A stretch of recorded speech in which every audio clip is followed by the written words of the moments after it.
Blood has always been a touchy subject when it comes to Dragon Ball fans, so today I'm going to throw in some of my thoughts on whether or not it's necessary for the franchise.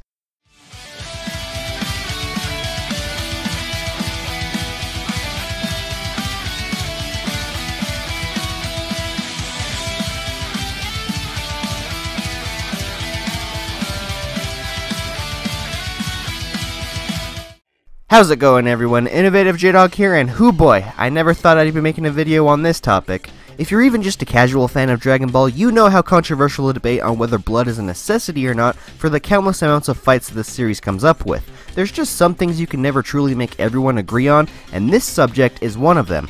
But considering that I've seen a couple of other YouTubers jump on this discussion as of late, I figured I'd throw my hat into the ring and see the results. So, is blood necessary in Dragon Ball? My answer is actually a mixture of both yes and no, but don't click off of this video, let me explain myself. While I love seeing a good dosage of blood every now and then, there is such a thing as oversaturation. Whenever I see edited pictures online from fans who crave nothing but bloody fights, there's just so much spewing out of these characters that it's a surprise that they're not dying from blood loss. On top of this, I think fans who crave blood in every single fight don't realize that if we see blood every single time someone throws a punch, there's no longer meaning in the fight at hand. Back in the early days of Dragon Ball and Dragon Ball Z, there actually wasn't a whole lot of bloodshed in every single battle. However, there were significant amounts of blood during key moments of specific fights that help us feel how important they were. Take Gohan diving in front of Cell's blast aimed at Vegeta, for instance. After taking the hit in order to save the Saiyan Prince's life, a ton of blood just oozes out of Gohan's arm. Because of how much blood is seen dripping out of Gohan's arm, the stakes are raised significantly when it's shown off that he can no longer use that arm to retaliate against Cell's Solar Kamehameha, thus making his one-handed Kamehameha more encouraging. I can't speak for everyone, but I'd say blood helped show how dire this situation was, and its inclusion makes more sense than if Gohan's arm was just covered in scratches. What I'm trying to say is the amount of blood doesn't necessarily make a fight great, but I won't deny that adding in blood can improve a fight. Plenty of Dragon Ball Super's most iconic battles could have been more impactful had a few drops of blood been shown on the characters at certain points. Sadly, censorship and episode time slots are the reasoning as to why DBS showed next to no blood, and I can see why plenty of fans have gotten upset over something like this.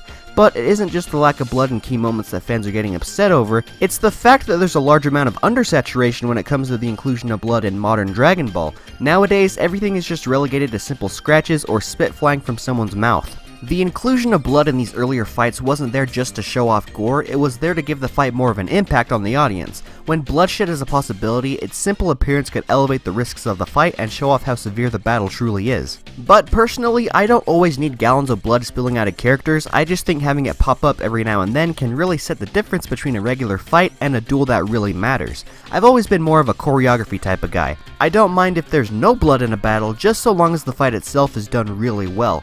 At the end of the day, fighting isn't meant to show off who can lose more blood, it's meant to show off who is more skilled than their opponent, who has more tricks up their sleeves, and who has the willpower to come out on top. There's so much more than bloodshed that can make a fight fantastic. So, in terms of fighting itself, I'd say that it's a mixed bag when it comes to blood. Some fights are perfectly fine if there's no bloodshed whatsoever, due to how low scale the battle is, or if the fight itself is a spectacle. But there are other fights that I'd say require blood in order to improve story beats and connect the audience to the situation at hand, better than if blood were nowhere to be seen.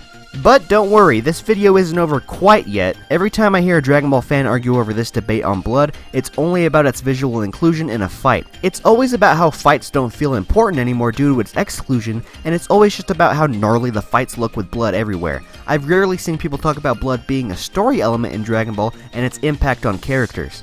There is one character in particular that I'd like to point out that I feel has a heavy relationship with blood and how the concept of bloodshed shaped his fate. This character is Bardock, the father of Goku. No, not the Bardock shown off in Dragon Ball Super Broly, I'm talking about the original Bardock shown off in the 1990 TV special, appropriately named Bardock the father of Goku. Yeah, this version of Bardock was pretty great, huh? Just your average Saiyan who didn't mind killing off who he needed if it meant fulfilling his duties, a character who didn't really care about his family as much as his DBS counterpart did. Despite not being kind-hearted, Bardock was a very patriotic Saiyan who was proud of who he was. He was proud of being a Saiyan. It didn't matter who he killed or how he did it. In his blood, he was a Saiyan, and he shared that passion with other members of his crew. These were people that Bardock had formed bonds with, people whose lives he cared about because they were just like him. They enjoyed being Saiyans, and they enjoyed the thrill of their duties. Bardock's crew members were the closest things he had to friends, and it's actually pretty sad when he finds all of them slaughtered at the hands of Dodoria, because throughout the entirety of the Father of Goku special, we put ourselves in Bardock's shoes and saw how much these people meant to him. How does this all tie into blood? Well, you may notice that Bardock never wore his signature red headband up until this revelation that his crew had been killed by Dodoria in cold blood. Upon finding his friends, Bardock took a clean white rag and wiped the blood off of their faces, letting the red color soak in and overpower the white until the rag was a solid red color. Bardock's signature headband is soaked in the blood of his crew, and the simple fact that he wears it into battle, fighting alone in order to avenge them and try to save his people from Frieza, just builds a new layer over this Bardock's character. Had it not been for the blood-soaked headband, Bardock would have just been a character with the ability to see into the future and a fool for trying to stop someone leagues stronger than him. Yeah, he's the father of Goku, so he's a pretty special character, but the blood-soaked headband gives new depth to what he's fighting for. He isn't just fighting for the safety of random Saiyans, he's fighting because he has something to fight for. He has a reason to put his life on the line, and what he's fighting for, whatever's left of it, is soaked into his headband. Bardock's entire character for me was defined in this one single moment. That simple moment of him letting the blood of his friend soak into something that was clean, letting it take over to visually express his growing anger and thirst for vengeance on Frieza and his men, just really makes me appreciate who Bardock is as a Saiyan. Bardock's character improved because of blood, not because he punched it out of someone, but because he took it on as a symbol and now wears it on his forehead.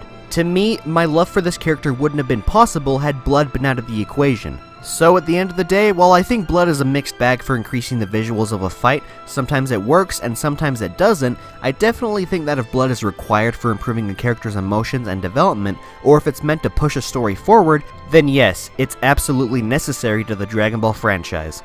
There we have it, everyone. Those are my opinions on whether or not blood is necessary to the Dragon Ball franchise. I'm personally fine if it's excluded from the show, but I love when it's shown off for a reason. What do you guys think of my thoughts? Let me know down in the comments below, and also tell me what your thoughts are when it comes to blood being necessary for Dragon Ball. As always, thank you all so very much for watching this video, as I hope you enjoyed it. This video was really fun to make, and considering the topic, I'm actually really looking forward to what you all think as well. Just make sure to keep in mind how divisive this topic is. I have my opinion and you have yours. Everyone else has their own opinion, so let's all be civil in the comments.